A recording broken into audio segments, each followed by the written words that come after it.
அல்லாவுடைய பெருங்கருணையால இப்ப அரஃபாவுடைய மைதானத்தை ஒரு இடத்துல நிற்கும். அரஃபா மைதானம் 18 கிலோமீட்டர் சுற்றளவு கொண்ட பெரும் மைதானம். அதுக்கு நம்ம நிக்கிற இடம் சொன்னா ஜபல் ரஹமத்து மலை. நம்ம அரஃபா மலைன்னு சொல்லுவோம். அரஃபா மலை சொன்னா நமக்கு வழங்கும். ஆனா இது பேரு ஜபல் ரஹமத்து மலை பேர்.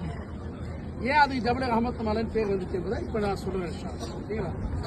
நபிகள் நாயகம் ஸல்லல்லாஹு அலைஹி வஸல்லம் அவங்களுடைய கடைசி ஹஜ்ஜில் முன்னாள் நிறைய ஹஜ்ஜி செஞ்சிருந்தாங்க தான் கடைசி ஒரு வார்த்தையே வரும் இல்லையா? ஹஜ்ஜத்துல கடைசி ஹஜ்ஜில் ரசூல் அப்படி சொன்னாங்க. நிறைய நம்ம கேட்டிருக்கோம், பயான்ல கேட்டிருக்கோம். நிறைய முன்னாள் ஹஜ்ஜி செஞ்சிருக்காங்க. கடைசி ஹஜ்ஜில் வாழ்நாளில் கடைசி வருஷம் மூத்தா போனதுக்கு 3 மாசத்துக்கு முன்னால ஹஜ்ஜி செஞ்சாங்க. நிறைய சஹாபாக்கள் அது வந்திருந்தாங்க. 124,000 பேருக்கு சஹாபாக்கள் மேலே வந்திருந்தாங்க. வந்திருக்கும் போது ரசூலுல்லாஹி ஸல்லல்லாஹு அலைஹி வஸல்லம் இந்த பின்னால பள்ளி தெரியுது மனகா, அந்த பக்கம் போவோம் அப்போ தெரியும். அந்த மனகா தெரியுது, அது ஒரு பள்ளி. அது அப்போ பள்ளி இல்லை, இதுல 1.5 கிலோமீட்டர் தூரத்தில் அது இருக்குது. அங்கே வந்து ரசூல் ஸல்லல்லாஹு அலைஹி வஸல்லம் தங்கியிருந்த ஹஜ்ஜுடைய குத்துபாவை அங்கே தான் ஓதுனாங்க. அதாவது அரஃபாவுடைய குத்துபா அங்கே தான் ஓதுனாங்க. லொஹர் நேரத்தில் லொஹர் 2 ரக்காத்தும் உடனே காமஸ் அசர் 2 ரக்காத் சேர்த்து ஜம்மு தக்கதியமாக சேர்த்து தொழு வச்சாங்க. தொழு வச்சுட்டு அசர் நேரத்துக்கு பின்னால அங்கிருந்து கஸ்வான்னு சொல்லக்கூடிய ஒட்டகத்தில் ஏறி நபி ஸல்லல்லாஹு நேரம் இங்கே வந்தாங்க. வந்து இந்த பாறை கிடக்கு, பெரிய பெரிய பாறை கிடக்குல, இந்த பாறைக்கு கீழே தான் அந்த ஒட்டகம் வந்து நின்றுச்சு. இதான் கிப்லாவுடைய திசை. கிப்லா தேசிய நோக்கி ரசூலா துவா செஞ்சுக்கிட்டு இருக்கும்போது ஒட்டகம் கீழே உட்கார ஆரம்பிச்சு. சஹாபாக்கள் கேட்டாங்க, ரசூலா எப்போ சுமக்கக்கூடிய ஒட்டகம் தானே ஏறிக்கு ரசூலா மேலே இருக்காம கீழே உட்காருது அப்படிங்கும்போது ரசூலா சொன்னாங்க, ஒட்டகத்துக்கு ஒன்னாகல, அல்லாஹ்வுடைய வஹி போய் இறங்கிச்சு. அந்த வஹியுடைய வயிற்று தாங்க முடியாம கீழே உட்காருன்னு சொன்னாங்க. வஹினா என்ன? குர்ஆன் தான் வஹி.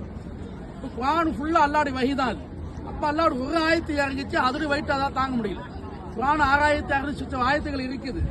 ஆனா அதோட வயிற்று நமக்கு தெரியல. 2 விரல்ல மத்தியில் சுமக்கும் தவிர அது வயிற்று தெரியல. காரணம் அதுல அல்லாஹ் என்ன சொல்லியிருக்கா நமக்கு புரியல.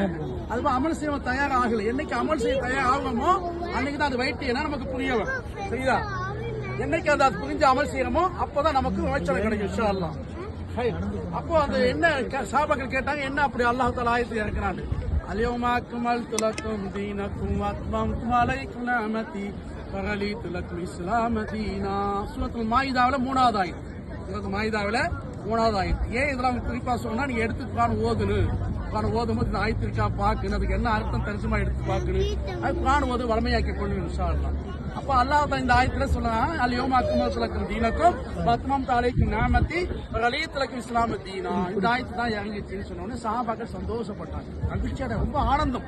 என்ன அல்லாஹ் இந்த ஆயத்தை சொன்னா, நபியே நாயகமே ஆதம் அலைஹிஸ்ஸலாத்தில் இருந்து ஹஜ்ரத் ஈசா அலைஹிஸ்ஸலாம் வரை இந்த மார்க்க இஸ்லாம் பூர்த்தியாகாமல் இருந்தது, குறை இருந்து கொண்டே இருந்தது. ஆகையாதான் ஒரு நபிக்கு பின்னால் ஒரு நபி நம்ம அனுப்பிட்டே இருந்தோம். இப்போ இந்த நேரத்தில் இன்னைக்கு இந்த இடத்துல வச்சு இந்த மார்க்கத்தை பரிபூரணம் ஆக்கிட்டேன், இனிமேல் இந்த மார்க்கத்துக்கு குறை எதுவும் கிடையாது என்று அல்லாஹ் இந்த ஆயத்தை இறக்கிட்டான். எல்லாம் சந்தோஷப்பட்டான் சஹாபாக்கள். எதை மாதிரி சொன்னா, நம்ம பல வருடங்களாக வெளிநாட்டு சாமர்த்திய பண்டி ஊருக்கு அனுப்போம். நம்ம மனைவி நினைச்சாங்க, பெரிய வீடு ஒன்று கட்டிட்டு இருக்காங்க. வீடு ஒன்று 5-10 வருஷத்துல ஃபுல்லா பினிஷ் ஆயிடுச்சு. என்ன செய்வோம், நம்ம சந்தோஷம். 3 நாள் கஷ்டப்பட்டதெல்லாம் மறந்து போயிடும், பண செலவச்செல்லாம் மறந்து போயிடும். வீடு பினிஷ் ஆயிட்டு சந்தோஷம். சொந்தம் பந்த கூட்டாளி எல்லாரும் கூட்டி விருந்து கொடுப்போம். கூட விருந்து நடக்கும். அப்போது நம்முடைய அத்தாவுடைய அம்மாவுடைய அம்மாவோ மூலையில் உட்காந்துக்கிட்டு ஏதோ இளவுக்கு முன்னால் அழுகிற மாதிரி அழுது முப்பா வச்சு அழுதுட்டு இருக்காங்க. அப்ப எல்லாருடைய பார்வையும் அங்கதான் திரும்பும். நம்ம போய் சத்தம் போடுவோம், உனக்கு என்ன ஆச்சு, நல்ல விஷயம் நடக்கும்போது இப்படி ஒப்பாரிச்சாலும் இளவாங்க நடந்து போச்சு, சத்தம் போட முடியாது. அதே மாதிரி இந்த ஆயத்து இறங்கணும். எல்லா சஹாபாக்களும் இந்த மைதானத்தில் சந்தோஷமா இருக்காங்க. அந்த அபூபக்கர் சித்தீக் அவங்க மட்டும் அழுதாங்க. சஹாபாக்கள் போய் கிட்ட போய் கேட்க, குறிப்பா அலிகளை அப்படி கேட்டாங்க, ஏன் அபூபக்கர் ஏன் நீங்க அழுகுறீங்க, சந்தோஷப்படக்கூடிய நேரம் இல்லையா? எந்த நபியுடைய காலத்தை பூர்த்தியாக இஸ்லாத்தை நமக்கு பூர்த்தியாக்கி கொடுத்துருக்கான், மகிழ்ச்சியாகக்கூடிய நேரத்தில் நீங்க கவலை அழுகுறீங்களே போது அவங்க சொன்னாங்க, அந்த அம்மா சொன்ன மாதிரி, நீங்க வீட்டுடைய வெளியே பினிஷ் ஆயிட்டு சந்தோஷப்படுறாங்க, வீட்டுக்குள்ள இல்ல நிலையை பார்த்து நான் அழுகுறேன்னு அவங்க சொன்னாங்க. என்ன வீட்டுக்குள்ள என்ன, வீட்டுக்குள்ள வெளியே என்னன்னு சொன்னா, வெளியே பினிஷ் ஆயிட்டு பையன்கள் அடிச்சு பார்த்து சந்தோஷமா இருக்குது. உள்ள என்ன நடந்து போச்சு சொன்னா, வீடு பூர்த்தி ஆயிடுச்சு ஆகிறதுக்கு முன்னால கொத்தனாளி இருந்து, ஆசாரி இருந்து, பிளம்பைகள் இருந்து, எலக்ட்ரிஷியன் எல்லாமே உள்ள வருவான் போவான் வருவான், எல்லா இடத்தையும் சுத்தி பிரிவான். வீடு பினிஷ் ஆயிடுச்சுன்னா அவன் வெளியே போயிடுவான், அதுக்கு பின்னால உள்ள வரமாட்டான். அதே மாதிரி இஸ்லாம் பூர்த்தி ஆகாத வரை ரசூல் ஸல்லல்லாஹு அலைஹி வஸல்லம் கூட இருப்பாங்க. இப்ப இஸ்லாம் பூர்த்தி ஆயிடுச்சோ நபி இனிமேல் நம்ம கூட இருக்க மாட்டாங்க, மூத்தா போயிருப்பாங்க. மூத்து நேரம் நெருங்கிடுச்சு. அல்லாஹ் இதுல ஆயத்தை சொல்றான். அதை ரசூலை பிரிவை நினைச்சு நான் அழுகுறேன், நீங்க நிறைவு நினைச்சு சந்தோஷப்படுங்க. ஒரு நிறைவு இருந்தா அங்கு ஒரு குறை ஒன்று ஏற்படும். அது இந்த குறை இது தவிர்க்க முடியுது. இது குறை என்ன இருக்கு, நம்மளால ஈடுகட்ட முடியாத ஒரு குறை நடக்க போகுது. ரசூலா நம்ம இழக்க போறோம், ரசூலா முடியும் மறைய போறாங்க. இது நினைச்சு அழுகுற எல்லா சாபாக்கள் ரசூலா கேட்டாங்க சாபாக்கிட்ட, ஏன் அழுகுறங்க?